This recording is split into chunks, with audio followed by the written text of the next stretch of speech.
Hi guys, it is I, Evil Jaian, and welcome back to a brand new episode of the most evil, villainous, can't say his words properly, podcast, Anime Podcasters. Today, I am here with Hotshot, Jin, Jer. How's it going, buddy? Yeah, my first pick is Jaian Music of Anime Podcasters for forcing me back into Anime Podcasters. I didn't say the topic. You said villainous, and I'm picking you as a villain. And RG, how are you? I'm doing evil today. Whatever that means. How did you feel when you're evil, Jaian? Explain that to me. I feel like podcasting about anime. Okay, let's be straight with the audience. We're talking about anime villains. We're rehashing a good old list topic here. We got 2 picks each and 1 honorable mention. Some of the greatest anime villains to ever be evil on anime. Do we have a volunteer who wants to just set the stage? Who's got the worst villain amongst us? Who's got the worst villain? Well, like I said, I have Jaian Music, so arguably... Yeah, why don't you start, Perfect. Jaian? You can go first, Hotshot. All right, cool. Jaian Music. You see, he's a Canadian that forces you to podcast. Yeah, but no. And your first no worries, official pick? You guys know me well enough. Like, you guys and the audience, you know I can't go more than 3 episodes without mentioning One Piece in one form or another. So Yeah. So I'm going to go with the One Piece villain Blackbeard, or Marshall D. Teach. Do either of you guys know who that is offhand? I do. You do? I do. Because I actually researched these things before coming on here. That's fair. Know of Blackbeard. This guy does not seem well Oh, he is on not. any sort of level. He is not not. at all.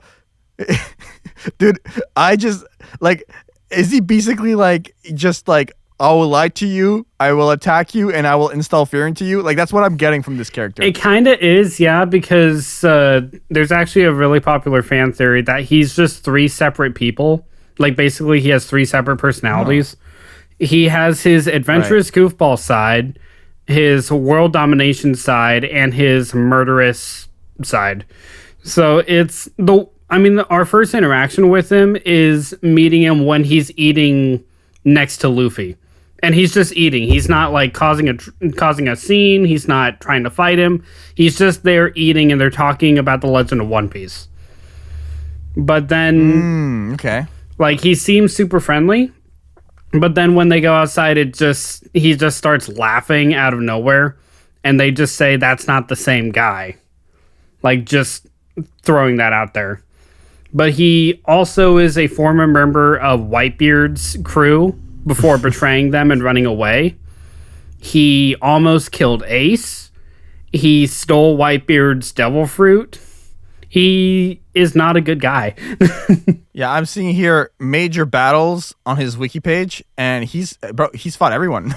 Yeah, no, he really has. Which is really terrifying because his devil fruit is the black hole fruit, which can suck in anything, but it increases the damage you take like 5 times. So if someone were to punch you in the face and you had this fruit, it would hurt 5 times as bad. So his physical defense is almost nothing, but he can just stand there and take it. Okay. Damn. I mean, for me, this type of character seems like one that is like okay, maybe I'm wrong when I say this, but I feel like he's a Frieza. Like, I feel like he's very reoccurring. That's what I'm getting from, like, what I'm scrolling through. I don't think he has more than 1 arc, right? Yes, he does. He is currently one of the 4 emperors of the sea.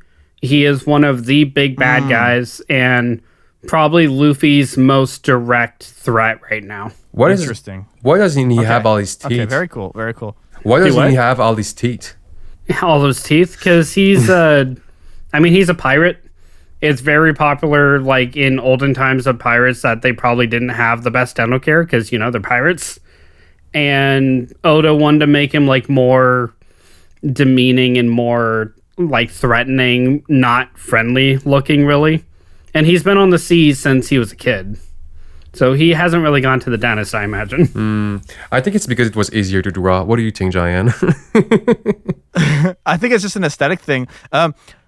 Hotshot, I got like a bit of a inside nerd question for you here about this character. Would he have appeared in the PS2 game One Piece Grand Adventure, or not? Grand Or is he Adventure. like later on in the series? He might at least be a cameo because he does appear before the Grand Line. He appears on the East Blue.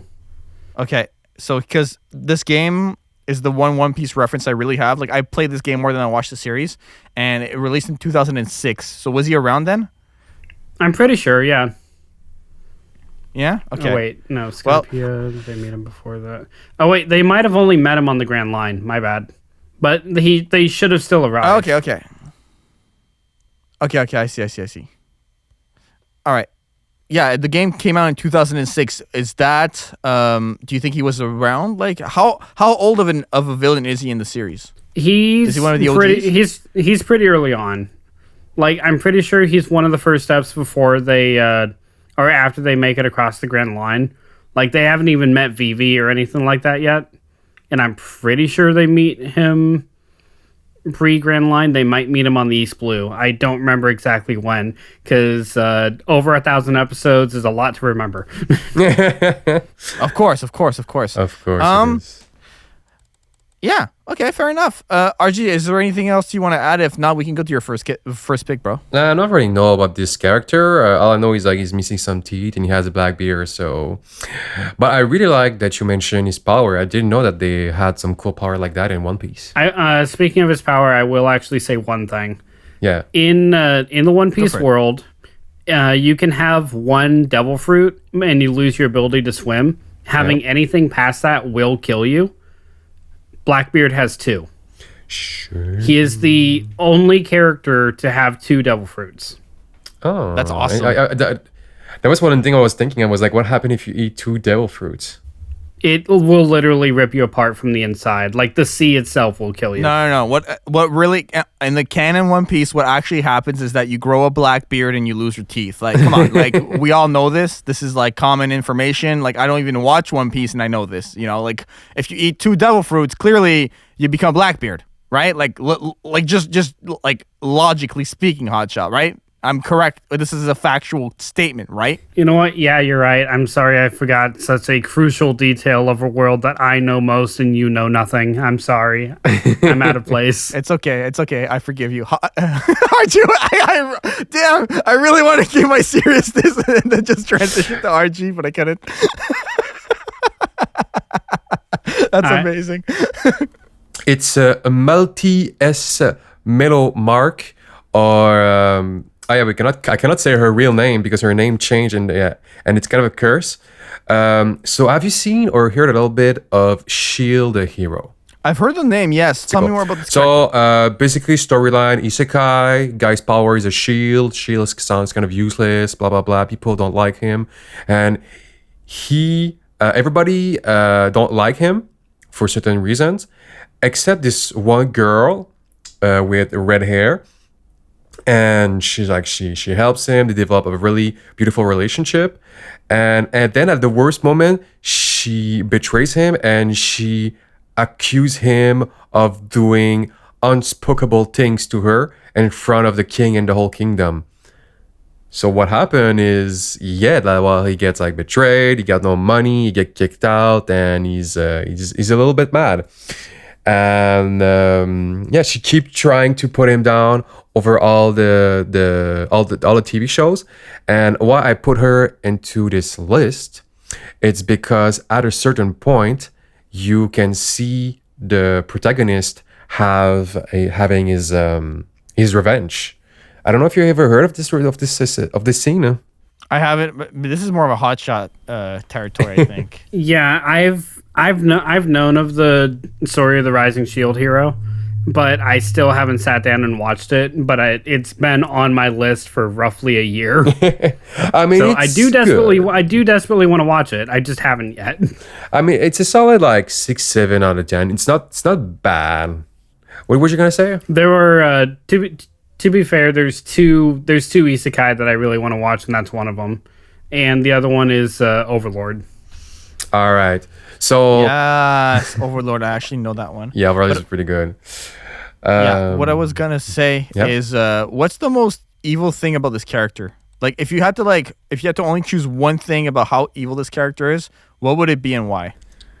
I guess that even when she got caught about her lying to the whole kingdom, she never told the truth. And when she's in danger and everything, she will use by any means. She will try to sacrifice everyone to try to get an advantage or just survive and not being in danger. So I think this is like one of the worst things about her, but also like she doesn't feel any remorse for all of her action. I just really put her there because she got puts in her places, and let's just say without spoiling Hotshot that she gets what is the action to give you a new name?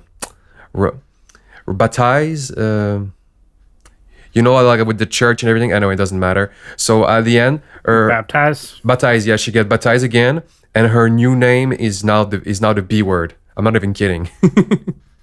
So everybody needs to call her that. That's an isekai show for you, huh? Oh, that's an idea that's out of the ordinary. That's an isekai show for you. All right. So what about you, Jaian? What is your first villain? Yeah. Thank you. My first pick. Okay, I only picking this character because there's a DLC that came out and it heavily featured this character, and I just like am a huge fan. I forgot how badass this character was. Basically, this character only has one arc in its anime, but I think it's one of the greatest. I'm talking about King Piccolo, the great demon King Piccolo, and that is a canon name, so I'm not capping when I say that. He's basically the main antagonist of his own saga, the King Piccolo saga. And the reason why I love this character is because he just goes from just being this old, raggedy looking Namekian to just like becoming an enraged powerhouse that like gets after Tien, everything. And the only thing that stops this character is a great fist through the stomach by Kid Goku. And I think it was Kid Goku's greatest battle. It's against King Piccolo.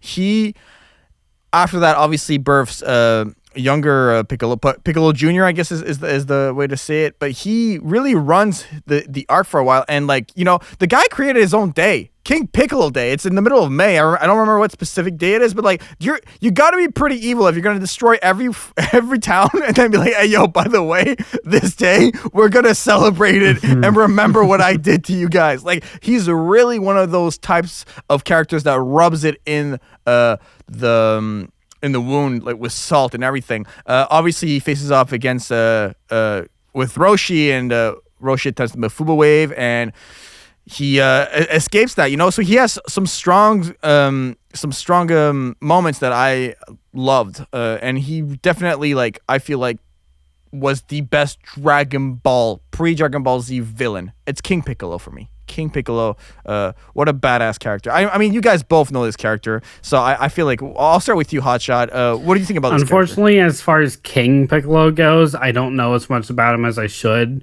because last time I watched classic Dragon Ball, I didn't get all the way through.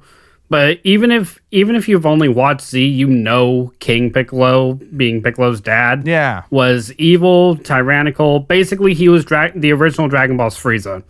And that's really what he was, because back then they were demon and not slug people. So knowing that he wanted to basically vaporize all of mankind or make servants of it, I don't really know his end goal. But he was the first actual physical threat. Because up until now, we've really just had to deal with Pilaf. And the Red Ribbon. Yeah. King Piccolo is quite a jump from Pilaf. And that is also the origin of my... That's also the origin of my favorite Dragon Ball move, which is the Great Fist, or Great Ape Fist, and then later translated to the Dragon Fist. That is my favorite Dragon Ball move. Yes. It's the original One Punch, bro. It really is, because you get hit with that, you're done. You're not getting up. It's Selva.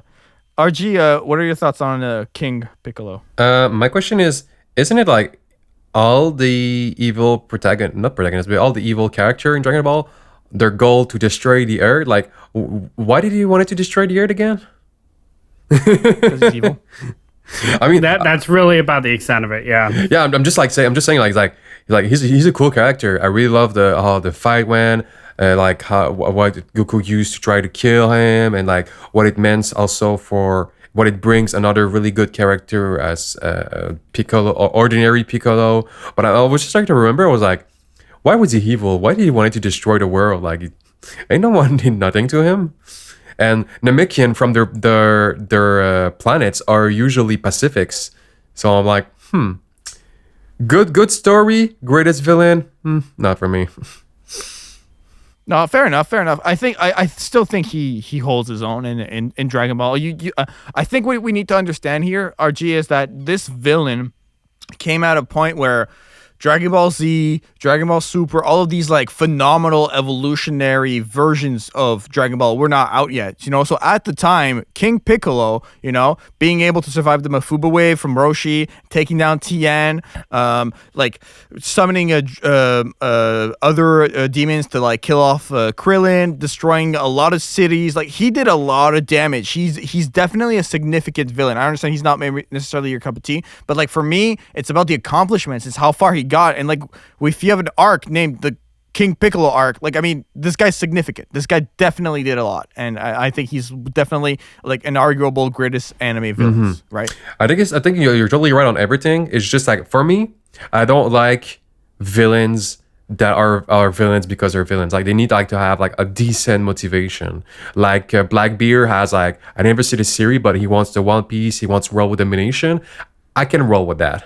No, I guess to each their own. Fair enough. Hotshot, let's go to your second and last pick. Okay, so then hopefully, RG, you'll like my pick more then. Although this is a pick that you've never seen. You've never met this guy. I know. Because you didn't know that you could cut down trees in Pokemon. So... No, we're back. Ouch. All right, go ahead. Continue. So one of the most iconic anime villains out there, Giovanni, the leader of Team Rocket. Also, the 8th gym leader in classic Pokemon. Dude, you have picked a great pick. That is a villain. Now, this guy is nothing but a villain, bro. Like, please proceed with your pick. But, bro, I'm so happy you selected this character. Giovanni is since he is the leader of Team Rocket, he has organized his own crime syndicate dedicated to kidnapping and stealing and selling Pokemon across the world. All to fill their own pockets, to basically have their own global market on Pokemon. Like, if you want any kind of Pokemon, you have to buy it from Team Rocket. That is what their end goal is. And to have that kind of control around the world and keep the strongest Pokemon for themselves, that is what he wants. Like, he is the one who found the experimentation of Mewtwo and trained him to hone and control his powers. All for the purpose of trying to control Mewtwo himself. Which, yeah, it didn't work, but he could have had a powerhouse of a Pokemon, arguably like the world's strongest Pokemon, on his side at his command. That is terrifying. That is power. That is a huge power. And I gotta say, I look at Giovanni, I'm thinking conniving, I'm thinking underhanded, I'm thinking I'm not trusting this guy with one Pokeball. I'm thinking like just pure evil vibes. That's what you get from this character. Like he runs the Team Rocket with like an iron fist, and the concept of the Team Rocket where they try to like basically get out all the Pokemon in a very simple term. There's obviously more to it than that. Does it so well, I feel like, and when you play the Game Boy games, like, and he like, I think he like does little slight appearances here and there. You kind of have an allure of who he is. Like he's built up so well throughout the storyline as well, which is not something you see for a lot of villains in Pokemon, I feel like. But he's great. He's great. I think a fantastic pick, Hotshot. Seriously, like I'm a fan of the Game Boy games. I do want to point out one thing. Yeah. What's that? Classic Pokemon was Game Boy. They had Pokemon on Game Boy? Oh my god, Archie. He was in the game? When? I'm sorry, continue. I do want to point out one thing from the manga that Giovanni does. He does step in and help Red, but to basically give off a facade that like I'm a friend, I'm here to help. But the second that Red leaves, the opponents that were fighting him, Giovanni froze with one of his Pokemon. But the second Red leaves, he shatters and kills him. Damn, that's cold. Like you son of a. I think I saw him a little bit. Like, you did that on purpose because I mentioned ice. Actually, no. I'm not good enough with English to do that. No, that was pure. That was pure coincidence. That's cold when I mentioned that he froze them solid. Brother, you hear my accent. I'm not good enough to make those kind of puns, but I appreciate the compliment. By the way, I think I've ever Take the compliment. Yeah. By the way, isn't this guy? I think I saw him in a movie or maybe someone else. Doesn't like he create like some Pokeball that even if you already have catch your own Pokemon, he can use this Pokeball to make your Pokemon his own? That wasn't Giovanni, but that is a snag ball that you can capture another trainer's Pokemon and steal it and snag him, essentially. I thought it was him. Well, on the other side, I really like his design. I think it's designed like by his name, by his outfit, and even his manner. You can see that they were really heavily inspired by the Italian mafia, don't you think? Yeah, that's kind of what I get the vibes I got that of. vibe as Yeah, well. like with him petting Persian the way he does, just ominously sitting behind, like either the mafia or like a James Bond villain or like anything of that kind of regard. That's the kind of villain vibes I get from Giovanni.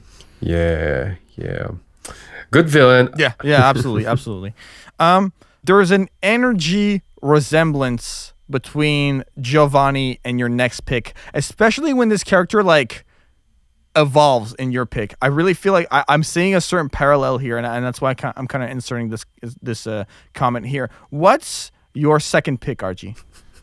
When you said like that, like the same energy, it was like, it's because they're both Gemini, you know, all that stuff. So my second pick is actually from the greatest hero to one of the best war criminal of this entire universe, is Eren Yeager from Attack on Titans. Have you catch up a little bit for the last seasons of Attack on Titan, guys? You Jaian first. Not at all. I'm all caught up. You're all caught up? Okay, Hotshot. Well, Hotshot. I'm all caught up. I've given up. Okay, no, okay, all right. I was like, it's like spoiler, but like not too much of a spoiler alert. He becomes the final boss. He's basically, for guys who don't know and doesn't want to get too much spoil, he's gonna destroy the whole world for his dreams and his goal. But like every single person, and he's not gonna stop until everyone is dead. So yeah, I think and also in the anime you see his Titan form crushing and destroying every building and living thing. Yeah, I think it's kind of a good villain. He's kind of evil now. Oh, he's a total villain. He is okay. I'll try to for Hotshot's sakes here, and anyone else who hasn't seen any like past season 1, like. Imagine, you remember Hotshot in season 1 when Eren was like, I'm going to destroy all the Titans. Remember that energy and that anger he had? Yep. Now it's reverse. Okay. Imagine that. Imagine that times 100. And now instead of Titans, it's everything else. That's where we're at. This guy, like, one of the biggest switch ups in like anime history. I'm telling you right now, from what I know. His plan with the rumbling and basically like just being the attack titan and having like another I know he has multiple titans with him himself. He had for the One Piece fans, he's had more than one devil for okay? This guy is destructive, horrifying, scary, can literally, I remember like seeing him like on, not even in a titan form, like just as a human, he like lift ships, pardon me, literally like a Marleyan ship. He just raises it and he's like, I'm gonna carry this now. It's ridiculous. He becomes like just a tank, like a nuke, and he destroys everything. And at this point, as we're recording the anime, it's like basically the final effort against Eren. I'm not going to spoil if he succeeds or not because I actually read a bit further on. But he's the final boss, and he's horrible, and he's, dude, like he's a great villain. He's just a great villain. He's a great Also, villain. yeah, and what I like is like he obtains certain kind of power that would make him able to control the other titans. I mean, like not the small titans that are mindless, but the titans that the people that have like titan power. He could like disable or control these powers, but he decides to not do it, even though he's the villain and he could, on following his own principle that he pushed during the whole show about freedom. You like at one time he said, "You have the freedom. I have the freedom to do whatever I want, and you have the freedom to try to stop me. This is everything I wanted." This is not the direct quote, but it's basically what he said. And also Hotshot, like I know you haven't been there, like because it's a lot of seasons before, but now his face, you know that face that you do after like a long day of work, and you're like, I can't wait for all of this to be over. That's Eren Yeager. He looks depressed all the time, and he's like, you know what? No more 9 to 5 for everyone now. It's all over. I got you. No more anything for anyone now. Yeah, Eren was edgy enough as is. We don't need him depressed now too. He was already angry.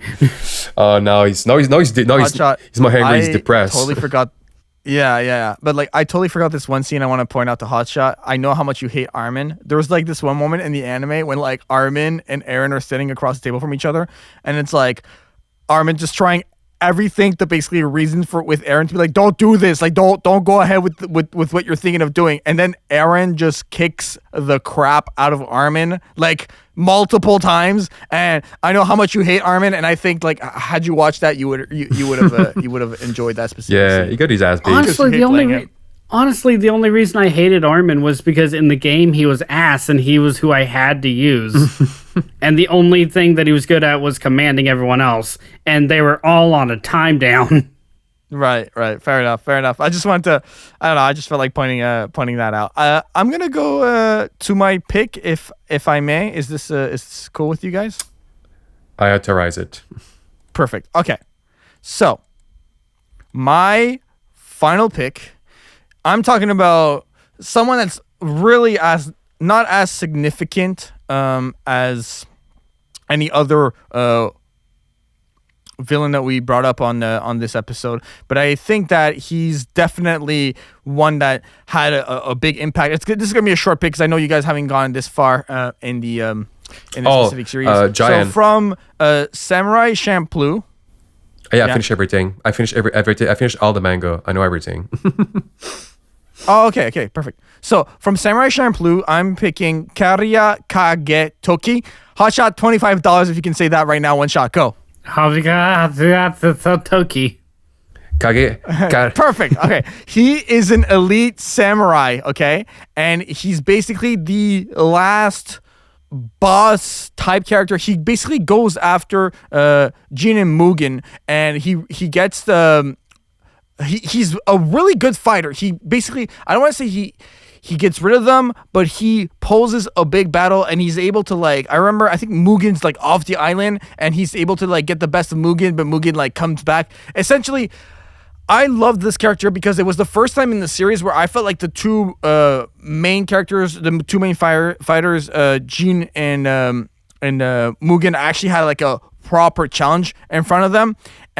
There's really not much else to say about them. He does get, I'm going to spoil it because I know Hotshot's never going to watch this. He does get defeated, but I just really enjoyed him for his combat, like how good of a samurai he was. It's not necessarily like his personality or anything. He didn't even speak that much. It's just how efficient he was with the blade. You see what I'm basically Hotshot. I guess what I'm saying is I'm picking this character because he is a good fighter. Like I just respect a really good fighter, and he just he was the one to like put up the best challenge against the main characters of the series. So what would you say would be his most iconic fight, if not his last? Like, would you say his first appearance he only has was the kind two of fights. He only has the two? So basically, he only has the two fights. He has the one main fight with Mugen on the island before they go to the final part of the series, and then he has one final fight against Jean. And I just remember that the only way Jean gets the better of this character is that he uses a suicide sword technique to try to defeat him. And it's like this type of technique that like has a super high risk, but like it's like if you get it destroys your enemy in one move, and he manages to get the better of him. So it's really cool because it's the type of character that really pushes the main characters to their limits. So yeah, that's basically all I wanted to add regarding that. Let's go to honorable mentions. RG, who's one random character, one villain that you want to like mention? All right. I mean, you probably didn't lose his character if you're not living under a rock. I'm talking about Shu Tucker. Shu Tucker, what a weird name. Who's that? Well, he's the man from Full Metal Alchemist that he, for continuing to receive money from the States, decided to mix his beautiful daughter and his beautiful dog together to create a chimera that repeats the main character's name before yearning for death. He's truly evil to do that to his own children and also ex-wife a year or two earlier on. Okay, right on. And what about you, Hotshot? My honorable mention is Clayman from That Time I Was Reincarnated as a Slime. Clayman is the first major antagonist that Rimuru and the Tempest Federation faces, and honestly, when he gets what's coming to him, it is super satisfying. Like that, yeah, that's really all I'll go. Otherwise, I'll talk about him all day, probably. No, for sure.